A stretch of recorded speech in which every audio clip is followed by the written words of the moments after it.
Ladies and gentlemen, as we enter episode 11 of XPAD Live, we move away from aerodynamics and into the single most decisive element that enables real-world deployment. That element is the XPAD vertical launch and recovery system. Armour Harris makes one thing clear: the survivability of modern air power is not decided in the sky, but first and foremost on the ground. In recent conflicts, most aircraft are not lost in the air, but destroyed while stationary at their bases. Runways become fatal choke points, centralized bases become fixed targets, and turnaround time becomes a matter of survival. XPAD was created to break this entire chain of vulnerability. It is not an auxiliary launcher. It is not a support vehicle. XPAD is an inseparable part of the XPAD system itself. It integrates launch capability, recovery capability, and all required ground support equipment into a single expeditionary package. What does that mean? It means XPAD does not require airfields, does not require runways, does not require fixed infrastructure. It can be deployed from virtually any location accessible by road or by ship deck. And it is here that the concept of distributed air power moves from doctrine into engineering reality. Vertical takeoff and landing is how the cost curve is broken entirely. By removing dependence on large, centralized air bases, air power can be dispersed across the entire battlefield, closer to the front line, harder to detect, and harder to destroy. XPAD is deliberately designed not only for vertical takeoff and landing, but also for ground mobility. This enables extremely fast turnaround times between landing, repositioning, and taking off again. As Armour Harris emphasizes, if you can move within the time it takes an adversary to detect, target, and strike you, you can survive on the ground. Critically, XPAD does not require a fleet of aerial refueling aircraft because it launches from within the battle space itself. It also does not require dedicated air defense units or hardened shelters because it never remains stationary long enough to become a target. XPAD does not require a fleet of aerial refueling aircraft because it launches from within the battle space itself. It does not require dedicated air defense units. It does not require expensive hardened shelters because XPAD never remains stationary long enough to become a fixed target. In modern warfare, ground survivability no longer comes from heavier armor, but from mobility. And from that logic, the entire operational architecture of XPAD begins to take shape. Now let's talk about the design of XPAD. XPAD uses a deliberately simple propulsion system, a jet engine aligned along the central axis with afterburner capability and thrust vectoring nozzles. The core thrust vectoring concepts were originally developed under the F-15 thrust vectoring programs in the late 1990s, and this approach solves many of the problems that earlier VTOL designs struggled with. If we compare this to an aircraft like the F-35B, which relies on a complex lift fan system, that system consumes fuel volume, payload capacity, and ultimately reduces mission effectiveness compared to conventional takeoff variants. We solved that problem by eliminating the need for a complex secondary propulsion system. Instead, we compensate with a tailless airframe design that achieves an excellent lift-to-drag ratio. As one of our Top Gun pilots put it, this aircraft launches extremely fast and is remarkably fuel efficient because it combines a large engine with a relatively small airframe. That gives it a high cruise altitude, exceptional speed, and places it among the highest flying and fastest aircraft in the sky. This design is also inherently stealthy, providing the characteristics required to survive in modern air combat. We have already discussed the runway problem, but we also need to talk about the launch and recovery vehicle. This is a core element of the system.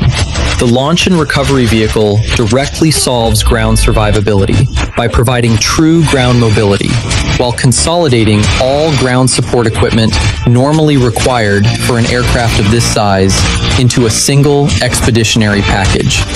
This enables flexible combat deployment. The system operates as follows.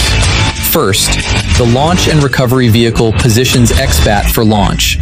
Stabilizing outriggers deploy to secure the platform. The aircraft is raised vertically using hydraulics. The engine spools to full afterburner, and XPAD is launched from the vehicle like a missile leaving a launch pad. In many ways, it is a fusion of a rocket and an aircraft. We also applied lessons from rocket design by integrating a protective blast shield to protect the ground or ship deck from engine exhaust during both launch and recovery. Once the aircraft completes its mission and returns, it transitions from horizontal flight to vertical flight using what we call the Cobra maneuver. It rapidly sheds horizontal velocity, enters vertical flight, and descends onto the launch and recovery vehicle, much like a bird landing on a branch. After touchdown, the aircraft gently locks into place, providing a level of ground capability that other VTOL aircraft simply do not have. This may sound novel, but in reality, XPAD does nothing that has not been demonstrated before. A core design principle of XPAD is integrating proven advanced technologies into an elegant and efficient system. The S-13 aircraft demonstrated vertical takeoff and landing from an adjustable trailer dozens of times, including tests conducted on the Pentagon lawn. However, it had two major limitations. First, it used jet engine technology from the early 1950s, resulting in low thrust and poor fuel efficiency, making it incapable of carrying a useful payload over a meaningful range. Second, it was human-piloted. Every pilot in this room will tell you that this maneuver is extremely difficult. That limitation is resolved through modern guidance, navigation, and control algorithms developed as part of the Hyperion software stack, allowing XPAD to land autonomously without a pilot. When it comes to strike capability, XPAD is designed with the size, weight, and power required to carry sensors capable of independent operation. This fundamentally distinguishes XPAD from every other autonomous aircraft on the market today. In many respects, XPAD can be considered the world's first true autonomous combat aircraft because it can independently complete the entire kill chain, from detection, from identification, from tracking, to decision and engagement, without relying on any third-party assets. To achieve this, XPAD carries a diverse suite of sensors, both active and passive, leveraging the electrical power generated by its large jet engine.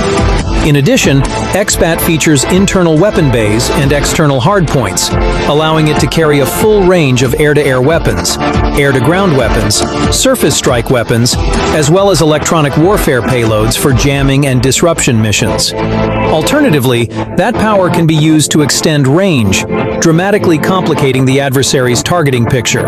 Shield AI is the global leader in AI pilots for military aviation, and these systems improve continuously every few months. XPAD can operate collaboratively with manned assets, but as autonomy increases, it does not require them.